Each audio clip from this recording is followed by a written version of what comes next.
el gusto de presentar la columna de Fernando Borroni. Buen día, Fer. Buen día, Víctor Hugo.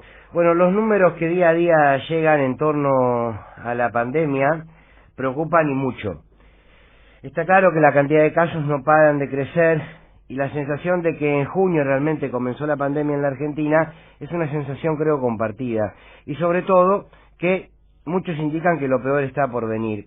La primera reflexión que a uno lo genera es menos mal que el gobierno tomó medidas con tanta anticipación. Si no, lo que hoy estamos viviendo seguramente lo hubiésemos comenzado a vivir en los primeros días de abril y mayo. Por tanto, la realidad de hoy sería mucho más oscura. Me parece que vale la aclaración, sobre todo por algún discurso que aún hoy sigue criticando la cuarentena.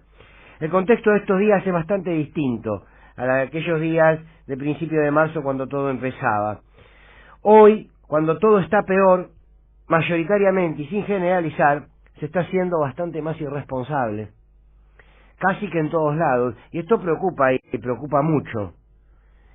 Preocupa e indigna, por ejemplo, que el gobierno de la ciudad de Buenos Aires se desentienda tanto de la gravedad del aumento de los casos en Capital Federal y no retroceda ni un instante en la flexibilización que ha puesto en la ciudad. Celebra, como si fuese un juego de competencias, que se están haciendo más test. Parece que la noticia de mirar la cantidad de test que estamos haciendo puede tapar la irresponsabilidad que está ejerciendo.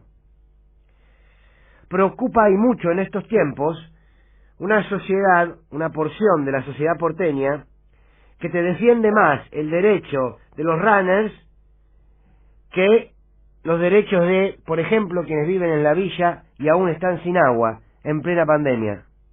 Y esto no es una forma de decir, es medular en la sociedad porteña. Discutimos más los derechos de los runners, discutimos más los derechos de los ciclistas, ¿se acuerdan? Que los derechos de los trabajadores. Casi que es una lógica, una matriz de pensamiento. Aplaudimos las plantitas de la mujer de Horacio por lo lindas que quedan, pero si entre ellas duermen cada vez más familias que viven en situación de calle, miramos para otro lado.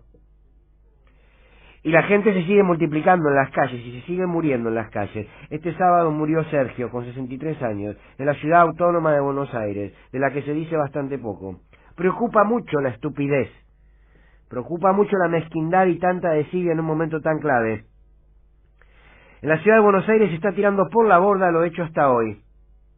Me pregunto, si las cifras crecen, si el sistema sanitario empieza a no alcanzar, ¿alguien de la ciudad se va a hacer cargo de su responsabilidad de haber habilitado una flexibilización pensada para calmar la ansiedad de una clase media porteña con sueños de nobleza? Preocupa que además en estos momentos, donde todo empieza a empeorar, aparezcan por las redes los que celebran los COVID positivos de algunos o se lamentan por los COVID negativos de algunos. Daniel Arroyo se perdió la única oportunidad de tener algo positivo en la vida. Esto lo escribió Javier Navia, periodista del diario La Nación, lamentándose que el ministro de Desarrollo no se haya contagiado. Preocupa que haya pasado tanto y tanto en nuestra historia política, desde Viva el Cáncer hasta el Néstor Llévate a la Yegua, pasando por Feynman y Andajasi, celebrando que Timerman no pudo viajar para luchar contra su enfermedad, y hoy celebran el contagio o se lamentan que uno u otro no se haya contagiado. Preocupa que nunca aparezcan los límites, ni en estas circunstancias. Preocupan también que de este lado no sepamos poner límites. ¿Qué es este lado? Al menos los que respetamos la vida de cualquiera. Entre quienes dicen defender la vida, pero amplían los espacios para ponerlo en riesgo, sumando a los que festejan la enfermedad de otros o se lamentan que otros no la tengan, en esta situación está esta sociedad, en plena pandemia. Uno a menudo cree que la ingenuidad nos va a ir comiendo de a poquito y al mismo tiempo está convencido que se necesita que los argentinos se unan desde un criterio de humanidad. Parece que es difícil, parece que es complicado y que en tiempos de mayor dolor aparecen los mismos de siempre para profundizarlo. De Fernando Borroni.